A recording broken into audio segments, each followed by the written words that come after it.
একটু খেয়াল করে শুনেন। নুপুরের দাম লাখ টাকা হলেও তার স্থান হচ্ছে পায়ে, আর টিপের দাম মাত্র 1 টাকা হলেও তার স্থান কপালে। ইতিহাস সাক্ষী, লবণে কখনো পোকা ধরেনি, কিন্তু মিষ্টিতে প্রতিদিনই ধরে, আবার পিঁপড়াও ছাড়ে না। মানুষ সোজা পথে চলতে চায় না, বাঁকা পথেই আগ্রহ বেশি।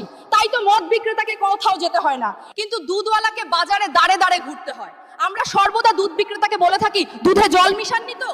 আর মানুষ মদে জল মিশে খায়। আজ পর্যন্ত মানুষকে এতটুকুই চিনলাম। কচু পাতা দেখেছেন নিশ্চয়ই, ওপরে সবুজ আর ভেতরে চুলকানিতে ভরা। ঠিক তেমনি কিছু মানুষ আছে, বাইরে থেকে দেখতে ভীষণ সুন্দর পরিপাটি, কিন্তু ভেতরটা আবর্জনায় ভরা। সাপ দুধ খেয়ে বিষ উগরে দেয়, আর গরু ঘাস খেয়েও দুধ দেয়। সুতরাং দোষটা খাবারের নয়, পার্থক্যটা স্বভাবের। নিজের যোগ্যতা নিয়ে কখনো অহংকার করবেন না। মনে রাখবেন, পাথর কিন্তু নিজের ওজনের জন্য জলে ডুবে যায়। কি আজব দুনিয়া জানেন?